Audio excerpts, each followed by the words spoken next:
Does your current role lead you to the top? It's all about strategic positioning. Believe you were born to win. It's your right to win. Claim it, frame it, 'cause you were. All roles are not created equal. I often say to people, and I wrote about in my second book, Strategize to Win, that where you go into an organization will largely play a part on where you end up in that organization.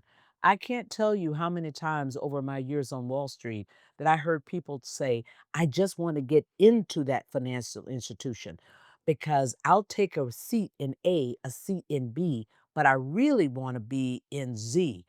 Well, if Z is an aligned position, which is central to how the company makes money, but A and B happens to be tangential to that, it may be very difficult to cross over, not because you don't have the intellect, not because you don't have the capability, but because there is no precedence in that organization for someone moving, let's say, from an operations and administrative position into a line position, i.e., into a position that is part of how the company creates its revenue.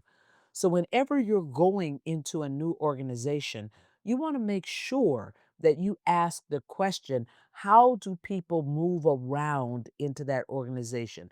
Is there precedence for someone moving from a staff role or an operations role or an administrative role into a line position? And is there precedence, frankly, for somebody moving from a line position into an operations role? You may often find that people who are in a line position get to a staff position or an administrative position. And sometimes those roles will allow you to move almost anywhere within an organization. But it is something that you want to find out as you go in. Remember, it has nothing to do with, or very little to do with your capability or your intellect, but a lot to do with the precedence of that organization.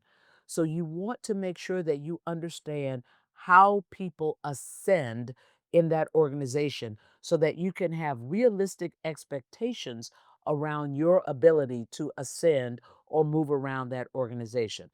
That way, as you are setting up your strategic goals, you will have a very clear understanding of the skills and the relationships and the experiences and exposures that you need in order to move to the top.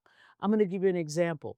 It is highly unusual for someone to move from a technology position or an operations position in a financial institutions into working in mergers and acquisitions or capital markets.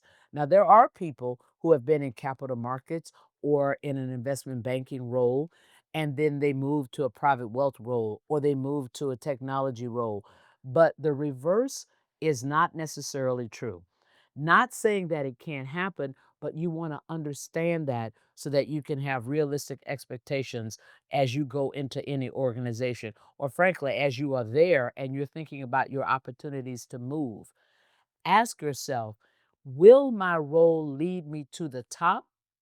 Or will it lead me to the top in this particular vertical? Or is there absolutely no chance for me to be able to move and ascend into a very senior position within this organization from the seat that I am in?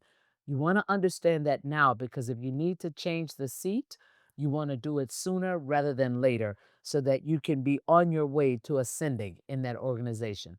Go get them.